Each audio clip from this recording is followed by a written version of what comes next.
పహల్గామ్ ఉగ్రదాడి తర్వాత పాకిస్తాన్ మీద భారత్ తీసుకున్నటువంటి చర్యల్లో మొట్టమొదటిది ఏంటంటే సింధు నదీ జలాల ఒప్పందాన్ని రద్దు చేయటం. దీన్ని రద్దు చేయటం వల్ల పాకిస్తాన్కి చుక్క నీరు కూడా వెళ్లకుండా ఉంటాయి అనేది మనం మాట్లాడుకుంటున్నటువంటి అంశం. అయితే ఆల్రెడీ మనోళ్ళు ఒకసారి డ్యామ్ గేట్లు ఎత్తేసారు పాకిస్తాన్కి చెప్పకుండా, అక్కడ వరదలు వచ్చినాయి. సో మరి ఇప్పుడు ఏం చేయబోతున్నారు అంటే, అసలు ముందు ఈ సింధు నది జలాల ఒప్పందాన్ని క్షుణ్ణంగా అర్థం చేసుకోవాలి. ప్రపంచ బ్యాంక్ మధ్యవర్తిత్వంతో చేసుకున్నటువంటి ఒప్పందం ఇది. దీని ప్రకారం ఏంటి అంటే, మనం ఎగువలో ఉన్నాం, పాకిస్తాన్ డౌన్లో ఉంది. సో ఇక్కడ మనం చేసే ఏ పనైనా సరే పాకిస్తాన్ మీద ఎఫెక్ట్ చూపిస్తుంది. ఇక్కడ మనం డ్యామ్ గట్టి వాటర్ అన్ని ఆపేస్తే కిందకి వాటర్ రావు, ఇక్కడ సడన్గా గేట్లు ఎత్తేస్తే ఇక్కడ వరదలు వస్తాయి. సో ఇలాంటి ఒక విచిత్రమైనటువంటి పరిస్థితి.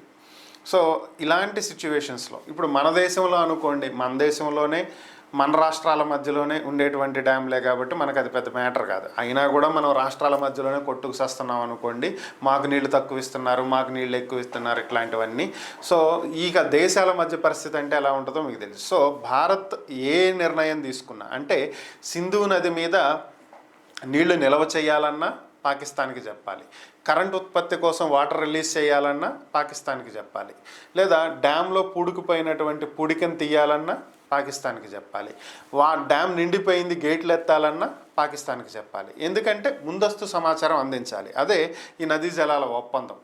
సో అలాగని పూర్తిగా నీటిని మనం ఆపటానికి కూడా లేదు. సో ఇలా రకరకాల ఒప్పందాలు. దీని మీద ఆల్రెడీ మనం ఒక స్పెషల్ వీడియో కూడా చేసాం.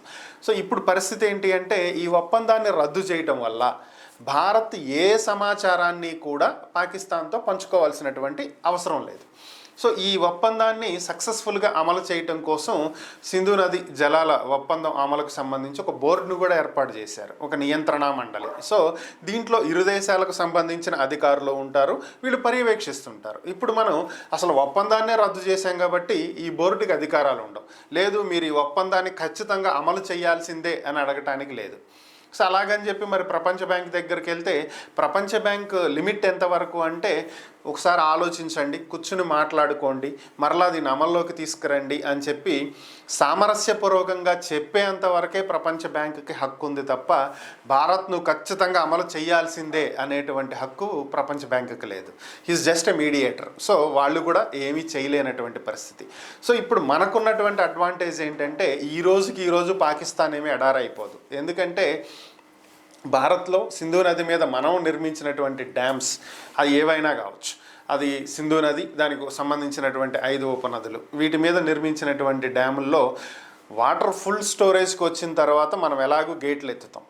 సో కిందకి వాటర్ ఎంతో కొంత వెళ్తాయి. సో కాబట్టి ఇమీడియట్గా ఇప్పటికిప్పుడు మనకి కిందకి మనం వాటర్ రిలీజ్ చేయడానికి మనమేమి ఫుల్ స్టోరేజ్లో లేము. సో స్టోరేజ్ ఫుల్ అవ్వాలి.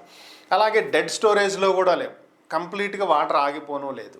సో ప్రజెంట్ ఉన్న సిచ్యువేషన్ ప్రకారం చూసుకున్నట్లయితే మనం సమాచారం ఇవ్వకుండా ఏ నిర్ణయం అయినా తీసుకోవచ్చు. అలాగే కొత్త ప్రాజెక్టులు కట్టాలి అంటే కూడా మనం ఇన్ఫామ్ చేయాల్సిన అవసరం లేదు, పర్మిషన్ తీసుకోవాల్సిన అవసరం. ఎప్పుడు పర్మిషన్ తీసుకోమనుకోండి, ఇన్ఫామ్ చేస్తాం, వాళ్ళ అభ్యంతరాలు పెడితే ఆగుతాం, లేదు అంటే ప్రొసీడ్ అవుతాం, ఇలాంటివి జరుగుతూ ఉంటాయి.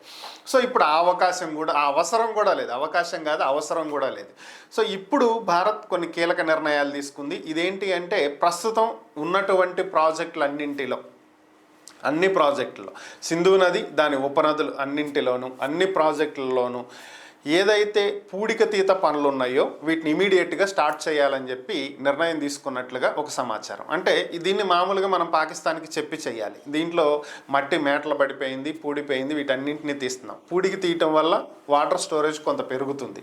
సో అలాగే లెవెల్ పెంచుకుంటాం. మనకి జనరల్గా సపోజ్ ఇప్పుడు 500 అడుగుల వరకు వాటర్ స్టోరేజ్ ఉండాలి అనుకోండి, మనం ఇంకొక 100 అడుగులు పెంచుకుని 600 వరకు స్టోర్ చేసుకోగలగటం, కొత్త ప్రాజెక్టులను కట్టడం. సో ఏ సమాచారం కూడా మనం పాకిస్తాన్కి ఇవ్వవసరంలా. దీనివల్ల ఫ్యూచర్లో వచ్చేటువంటి ఎక్సెస్ వాటర్ని కూడా మనం సమర్థవంతంగా స్టోర్ చేసి కిందకి చుక్క నీరు కూడా వదలకపోతే అప్పుడు పాకిస్తాన్ పూర్తిగా ఎడారయ్యేటువంటి అవకాశం ఉంటుంది. టిల్ దట్ ఎంతో కొంత వాటర్ అయితే వెళ్తూ ఉంటుంది. కానీ ప్రస్తుతం ఉన్నటువంటి పరిస్థితుల్లో మాత్రం భారత్ మరొక కీలక నిర్ణయం తీసుకున్నట్లుగా తెలుస్తుంది. అన్ని ప్రాజెక్టుల్లోనూ పూడికి తీతలు తీసి అలాగే వాటర్ స్టోరేజ్ లెవెల్ని పెంచాలనే ఆలోచనలో ఉన్నట్లుగా సమాచారం.